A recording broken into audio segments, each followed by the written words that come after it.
Judy Ballantine. This is my second grade classroom at Nevada City Elementary School. Welcome.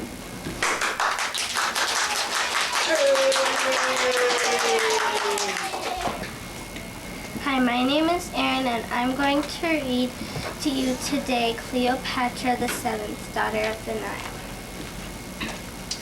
3 Januarius morning. I, Cleopatra, princess of the Nile, write this in my own hand. Many rooms in the palace are mine, but this small one is the northeast corner, is my favorite. It overlooks the sea. Waves beat wildly against the shore, for another storm is upon us, our 5th this winter.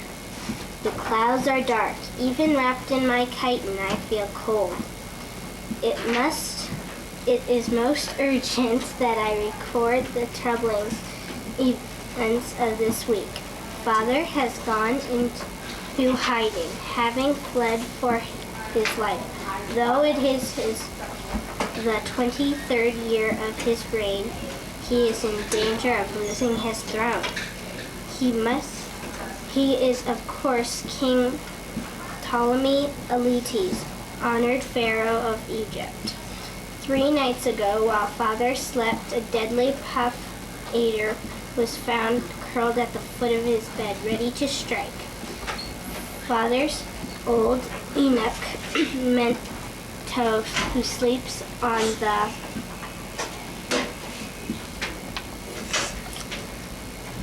floor next to him, was awakened by a hiss.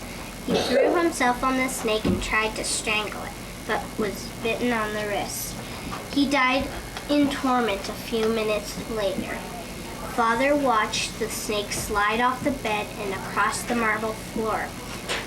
As I write this, it has not been caught. An accident, perhaps, thought Father, until today, because he mourns Mento, his beloved slave since boyhood. Father has refused comfort. When wine was brought to him this morning, with hopes it would make his heart merry, the royal cupbearer seemed nervous, for as he held out the tray, the goblet rattled. "Why are you shaking?" demanded Father. When the man did not answer, Father angrily motioned for the cupbearer to take the first sip quickly, which he did. I was standing behind a column watching. When the goblet and the silver tray fell to the floor with a crash, it echoed through the wide hall. I covered my mouth to silence my scream, but still guards came running. The cupbearer lay in the puddle of wine, writhing in the agony meant for my father. Moments later, he was dead. The poison was probably the Ito plant. It is as swift and as deadly as a snake's. There Father had hidden, and with whom I do not know. If you want to hear more about this book, check it out at your local bookstore. Thank you. Thank you.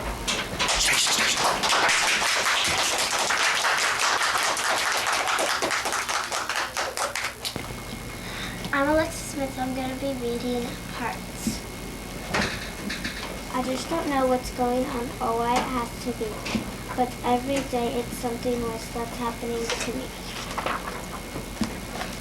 I think it was 3 days ago I first became aware that in my comb were caught a couple of pieces of my hair. I stared at them, amazed and more. That's just a bit above, to think that I was only 5 and stepped into the wall. The next one, I don't recall, especially when it was. I lifted up my shirt and found a little piece of glass. I stared at it amazed and wondered what this is all about. But then I understood it was my stuffing coming out. Next day, when I was outside playing with the water hose, I saw twins. little bits of skin were peeling off my toes. I stared at them amazed, and then I gave a little throw to think that pretty soon I might be peeled down to the bone. Then yesterday before my bath, as I took off my clothes, a chunk of something gray and wet fell right out to my lips. I stared at it amazed and thought I should be feeling pain. Well, wouldn't you if you discussed a little piece of your brain? So now today I'm sitting here enjoying Dr. Seuss, and suddenly I realized a tooth is coming loose. I wiggled it, amazed, dismayed, to horrified to think. Without my teeth, how can I eat? Already I feel weak. Now I'm really worried. I'm as scared as I can be. Because finally, what's happening is very clear to see. The glue that Toddy and I parked together isn't holding me. And now I'm thinking to myself, what next is online to go? Might be my eyes, it might be my ears, it might be my eyeballs. How's a kid to know?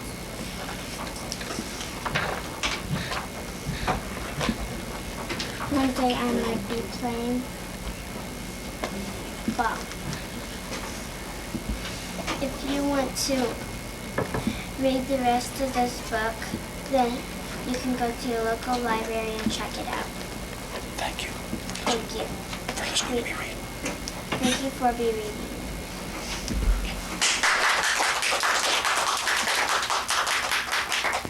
My name is Anthony, and the book's called I Can't Sleep.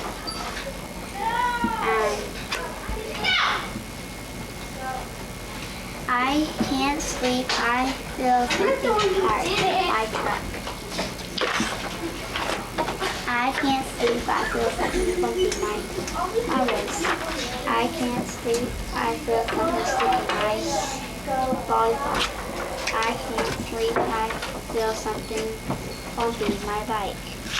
I can't sleep. Now I feel grumpy, but my bear isn't hard. My bear isn't bumpy. My bear isn't sticky. My bear isn't lumpy. My bear isn't grumpy. My bear feels just right. Good night. Thank you. Evan. Say thank you for listening to me read.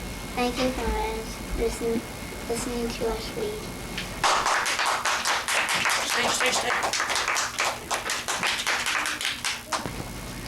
Hi, my name is Paris, and I'm going to be reading The Mystery of the Witch's Shoes. Molly had no one to play with. Carl was at the dentist office. Rhonda was visiting her grandfather, and Stanley was shopping with his mother. So Molly played pretend. She pretended she was a great tennis player. She pretended she was a spy on a secret mission. She pretended she was being chased by a wicked old witch. She ran and ran. When she stopped running, she was standing in front of a strange old house. She decided to find out who lived there, so she walked up the door, the crooked path, and knocked on the front door.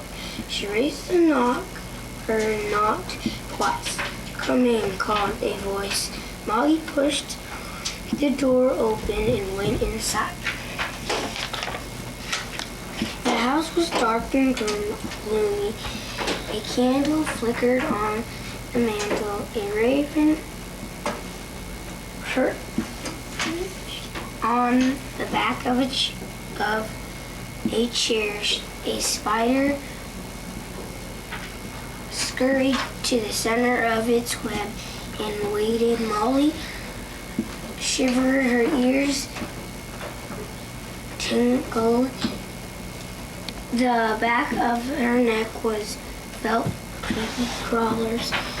I think I better go home, Aunt said Molly. Please don't go, said the voice.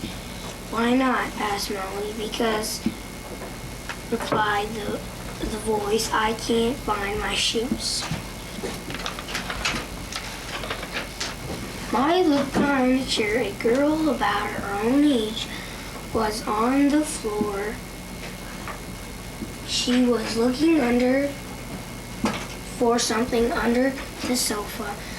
I don't understand it, she said to Molly. I can't find them yesterday. Now I can't find them anywhere. Nope. They're gone. They've disappeared, vanished into thin air.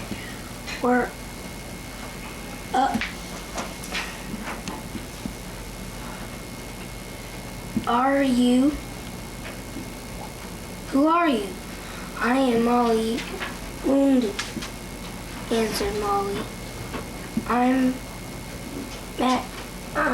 Maggie, said the girl. I am a witch.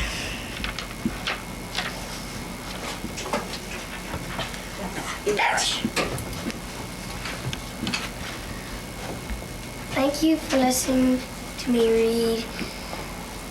And if you want to hear the rest of the story, you can check it out at your local library.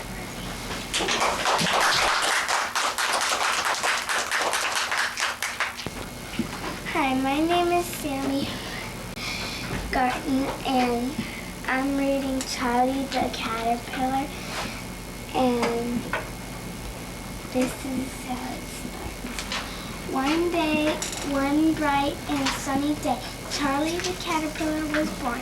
The world looked very, very big to Charlie because he was very, very small, because he was just born.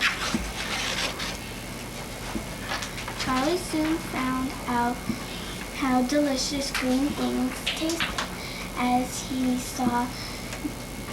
he was nibbling on a blade of grass, he could hear the wind whistling and the birds singing. He smiled and smiled. He was glad to be alive. Charlie decided to set out and see the world. So he looked to the left and he looked to the right, and then he went straight ahead. Soon Charlie saw two monkeys. Hi, said Charlie, what are you doing? We're playing cards, they said. Oh, said Charlie, that sounds like fun. Can I play too? No, you can't, said the monkeys. Why not? Asked Charlie. Because you're an ugly caterpillar. Now get out of here. Charlie, for the very first time in his young life, felt bad. He sighed and would have shrugged his shoulders if he had any. He looked to the left and he looked to the right, and then he went straight ahead. Pretty soon he saw two rabbits hopping around. Hi, said Charlie, what are you doing? We're playing tennis, they said.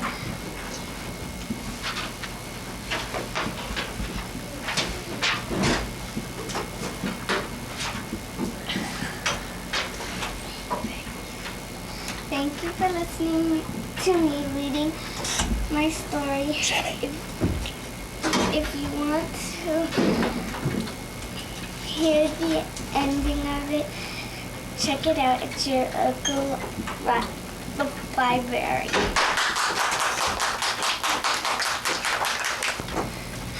My name is Alice, and I'm going to read the writing. Dear friends, I never thought of becoming a writer. It happened by accident. I was stung by the writing the first time an article I wrote appeared in a magazine. I've been writing ever since. I grew up in a single-apartment household. My mother struggled hard to take care of me and my younger brother and sister. After my father left, we lived in several apartments. Before moving to a project development in New Jersey, two of my neighbors, Mama and are about my life as a young child growing up in New York. I lived in the same project until I graduated from New York State Teachers College, now called Dean College. I began my career as a 6th grade teacher in Fair Lawn, New Jersey. After having taught for many years, I began writing articles for teachers about the things I did with my students to make learning more exciting. Today, I do many different kinds of writing. I write books for teachers and librarians. I write picture books and novels. And I write poetry. There isn't a day that goes by that I'm not reading poetry or working on a poem of my own. I begin my work day early in the morning after breakfast. I do my Cavalier King Charles Spaniel out for his morning walk. Then I go upstairs to my study where most of my writing is.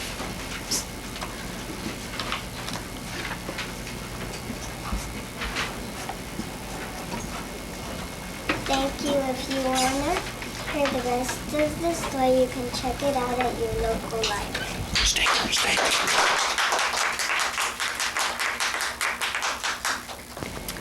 Hi, my name's Lily, and my book is called Cinderella.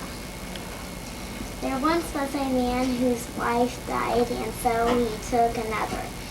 The new wife was proud and haughty, and had 2 daughters who were just like her in every way.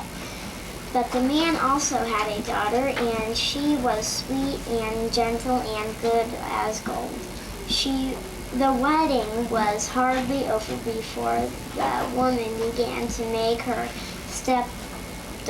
stepdaughter's life a misery. From early morning until late at night, the girl was forced to work, to scour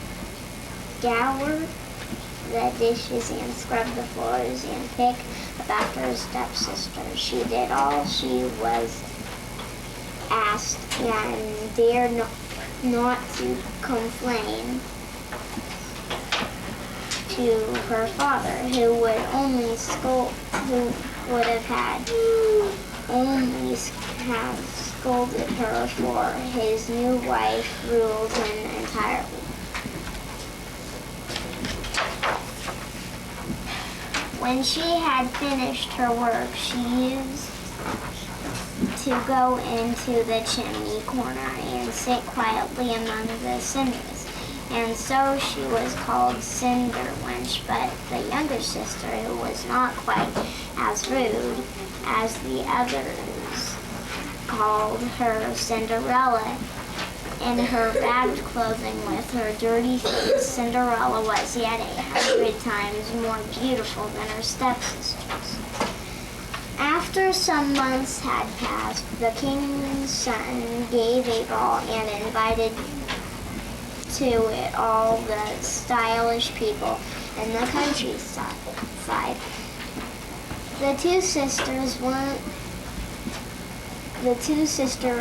were also invited, and immediately set about choosing the gowns and petticoats, the hair ornaments, and slippers they would wear. Okay. Thank you for listening to me read this book.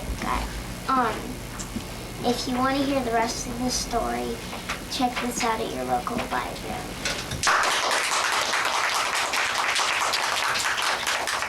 Hi, my name's Michelle Milligan, and I'm going to read Sloppy Tiger. Bedtime. My sloppy tiger wanted to stay up late. Time for bed, I said. He went on watching TV. Go and brush your teeth, I said to him. He didn't answer me. But he moaned and groaned when I turned off the TV.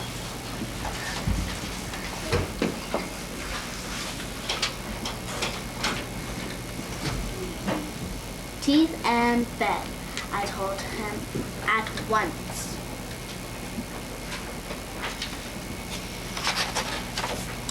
My sloppy tiger brushed his teeth, and then the faucet, and then the plug, and then the mirror.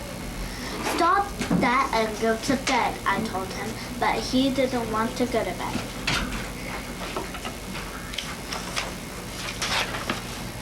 He wanted a glass of milk with a straw.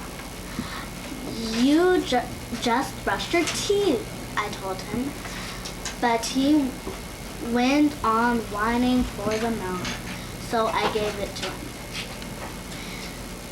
He didn't drink it, he just blew bubbles in it.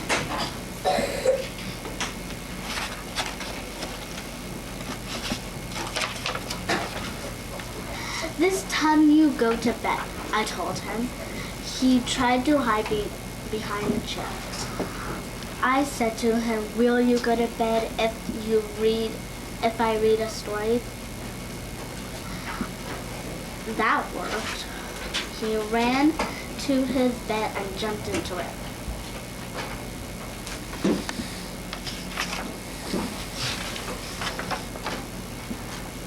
Do you want a story about the little red hen? I asked. He shook his head. What about this story about the three bears? He didn't like bears either. What sort of story do you want? I asked. My sloppy tiger gave a very tigerish growl. He wanted a story about tigers. All right, I said. Thank you for listening to me read. And if you want to listen to the rest of the story, check it out at your local library.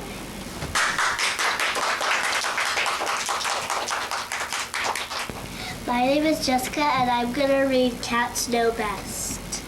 Cats know the best places to be, where to stay warm or keep cool, and where to have their kittens. Cats know the best food, where the milk is freshest, or the mice most plump, and how to nurse their kittens.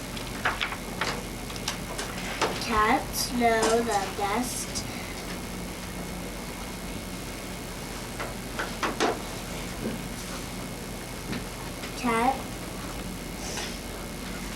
how to keep clean. They groom themselves and their kittens. helping each other keep tidy too. Cats know the best feelings. They love to have a good fight, teasing and scrapping.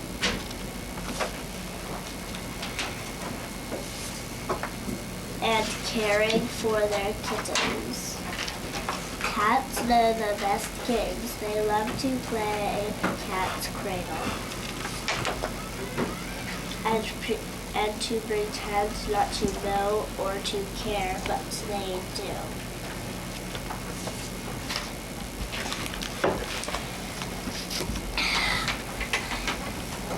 Thank you. Thank you. Thank you. If you want to read this story yourself, you can check it out at your local library.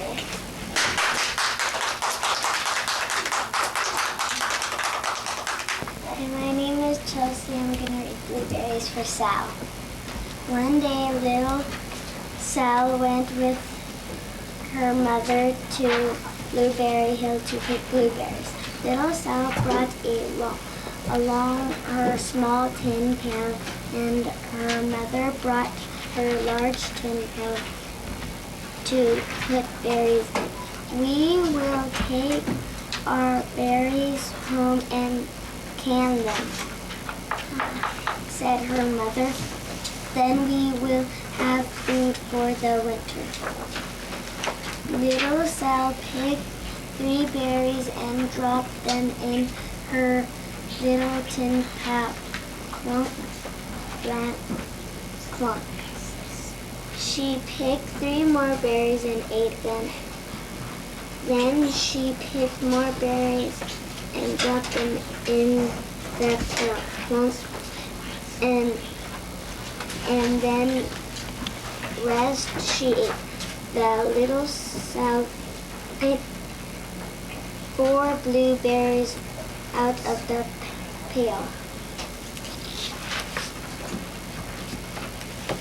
Her mother walked slowly through the bushes picking blueberries. As she went and putting them in her pail, little Sal struggled along behind picking blueberries and eating every single one. Little Sal hurried ahead and dropped a blueberry in her mother's pail. It didn't sound clunk, clink, because the bucket of the pail was already covered with berries, and she reached down inside to get her berry back.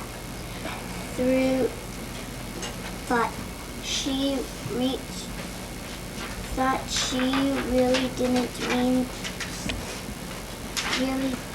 mean to pull out a large handful, because there were so many blueberries right up close to the one she had put in. Thank you for hearing my story. If you want to know the end, just check it out at the local library.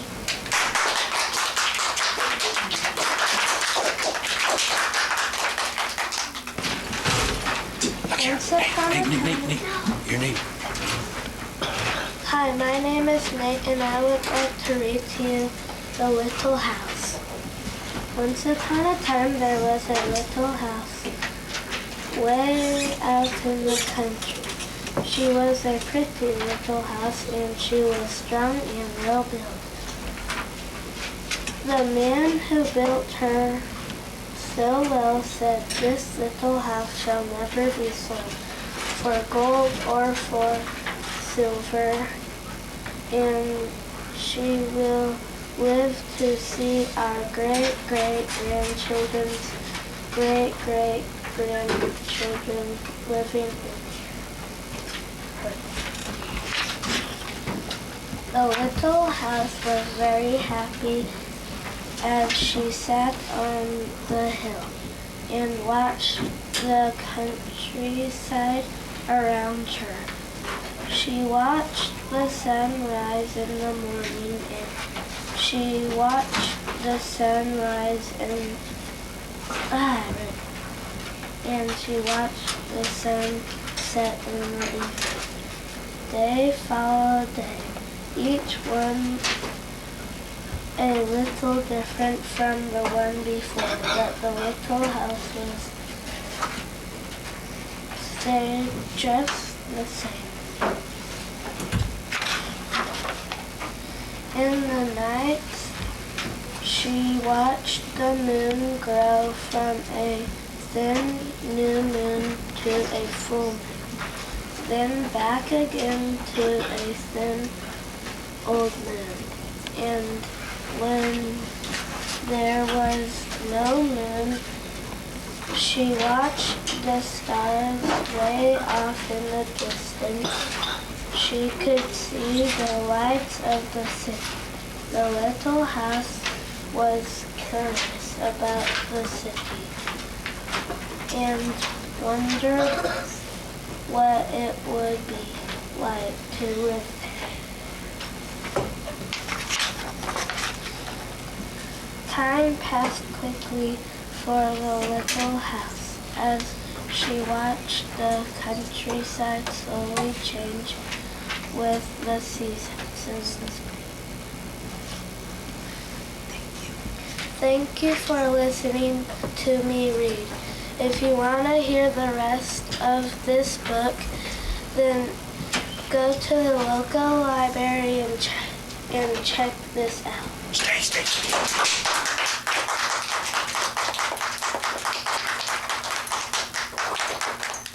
Hi, my name is Adam, and I would like to read Mouse Paint, and the author is Ellen Stoll Walsh. Once there were 3 white mice on a white piece of paper. The cat couldn't find them.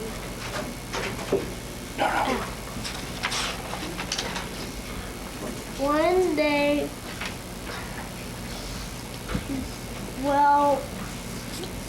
the cat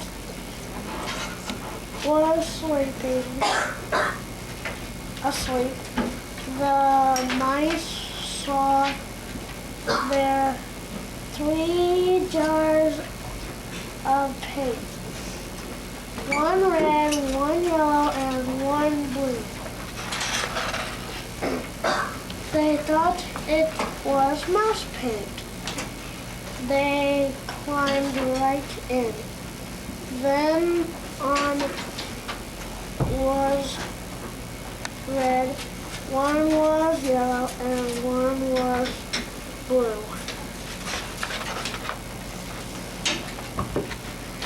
They dripped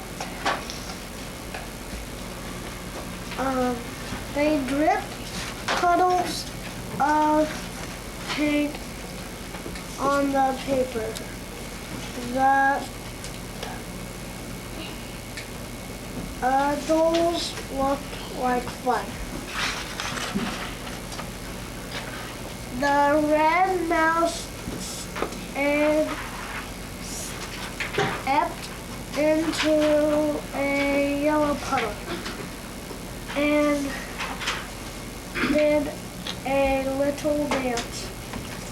His feet stirred and his red feet stirred the yellow paint puddle until, look, he cried, red feet in a yellow puddle make horns. Thank you for listening to me read. If you want to hear the rest of this story, you can check it out at your local library.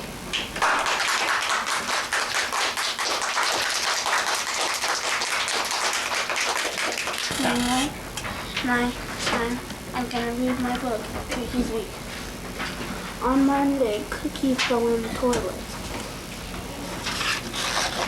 There was water everywhere. On Tuesday, Cookie knocked a plant off the windowsill. There was dirt everywhere. On Wednesday, Cookie upset the trash can. There was garbage everywhere. On Thursday, Cookie got stuck in the kitchen drawer. There were pots and pans and dishes everywhere. On Friday, Cookie ran into the closet before the door closed.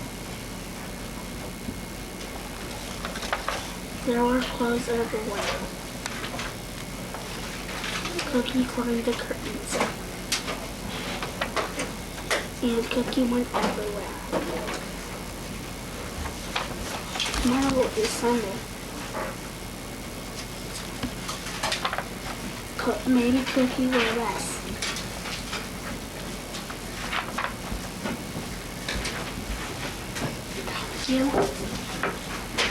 Thank you For listening to me read. for listening to read Cookie's Week. But if you want to read, go to your local library.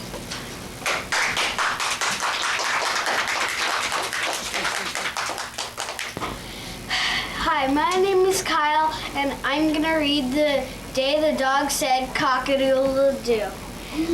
One sunny day, the animals were talking. It's hot, said the duck, quack. Very, said the goose, honk. Moo, maybe it'll rain, said the cow. I hope so, said the pig, whose mud puddle was drying up. Oink. Rain brings out the best worms, said the rooster. Cock-a-doodle-doo! The dog barked at the rooster. Stop that! I'm trying to sleep. Woof! I can't help it, said the rooster. I'm a rooster, and roosters say cock-a-doodle-doo! Just then, a strong wind blew through the barnyard and stirred up a cloud of dust and sent the animals tumbling through the air. Then it stopped. Is everyone all right? Asked the duck. Moo. I'm okay, said the goose. Oink. Me too, said the cow. Quack. Same here, said the pig. Honk. I lost a few tail feathers, said the rooster. Woof. Said the dog to the rooster. I like that sound. Cock-a-doodle-doo. And I like your sound, said the rooster told the dog. Well, I think the duck sounds lovely, said the cow. The goose sounds even better, said the pig. The cow sounds the best of all, said the duck. The pig is the best, said the goose. The animals were so busy arguing that they didn't notice the sky was growing dark.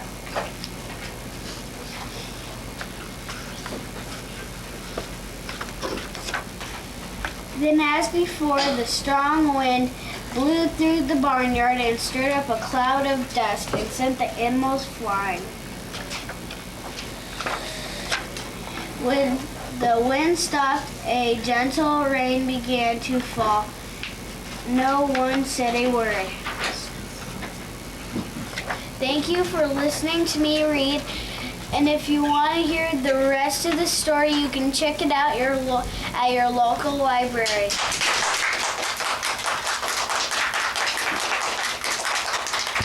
Hi, my name is Justin, and I'm going to read How Far Will a Rubber Band Stretch? One day, a little boy decided to find out how far will a rubber band stretch. So he put one end of the rubber band around his bedpost and walked out the door. He got on his bike and pedaled down the road till he got tired. So he got on a bus, which left him off at a train station. Kyle, to the back.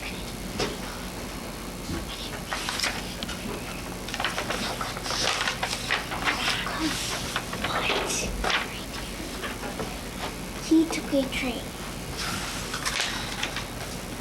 which arrived at an airport.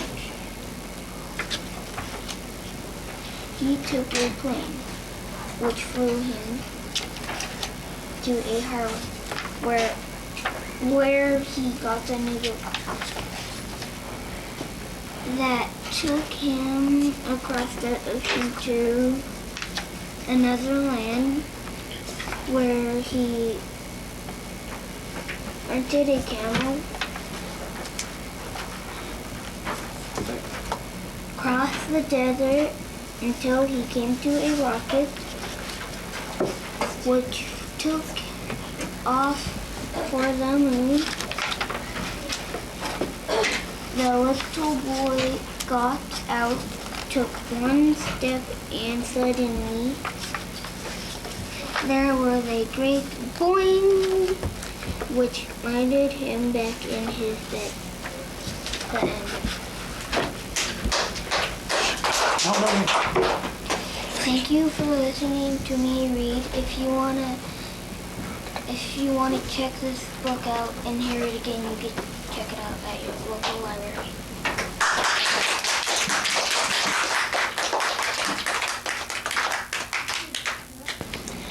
Every Give your day. name. My name is Ashley. I'm reading Emma and Mom Talk to God. Every morning, Emma and Mommy talk to God. Thank you, God, is what they say. Thank you for the flowers. Thank you for the trees. Thank you for the wind. Thank you for the sky. One morning when Emma was getting dressed, she asked Mommy, "Where do I come from, Mommy?" "From God, sweetheart," said her mother. "God loves you very much, and He loves Mommy too. So He sent you to Mommy so we could be together." "Mommy," said Emma, "who is God?" "God is all the love in the world," said Mommy. "He's in you and me and in everybody everywhere." That night, Emma had a dream about angels. The angel said, "Emma, God has sent you to earth. He is always with you. He is in your heart. He will always be there to take care of you and tell you what to do. And whenever you have a question."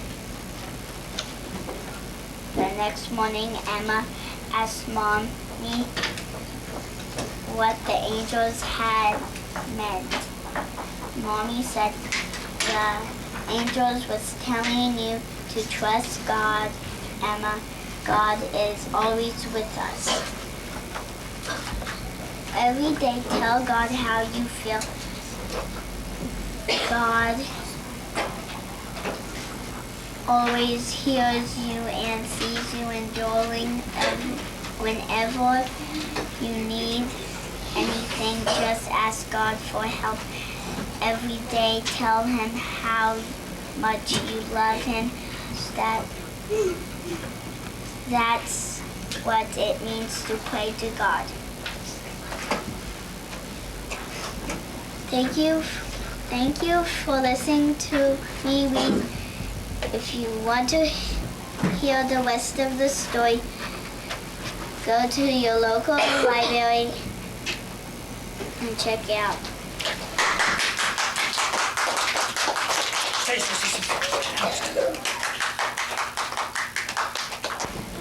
name is April, and my story is If You Give a Moose a Muffin. If you give a moose a muffin,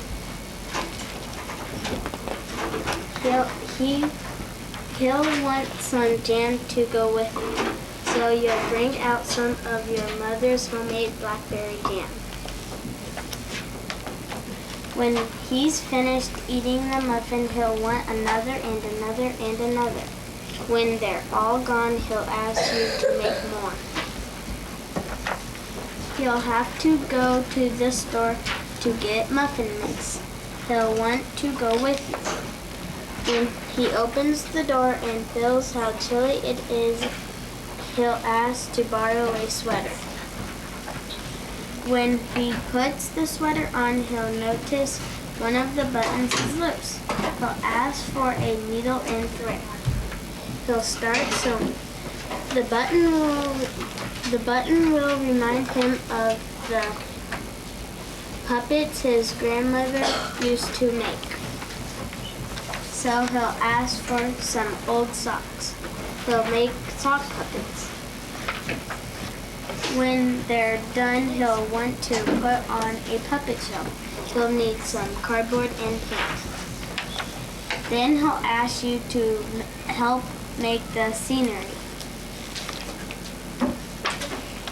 When the scenery is finished, he'll get behind the couch, but his antlers will stick out. So he'll ask for something to cover them up. You'll bring him a sheet from your bed. When he sees the sheet, he'll remember he wants to be a ghost for Halloween. He'll try it on and shout, "Boo! It'll scare him so much he'll knock over the paints." So he'll use the sheets to clean the mess. Then he'll ask for some soap to wash it up. He'll probably want to hang the sheet up to dry. He'll go outside to put it on the clothespin. When he's out in the yard, he'll see your mother's blackberry bush. Thank you for listening to me read, and if you want to hear the rest of the story, you can get it at your local library. Stay.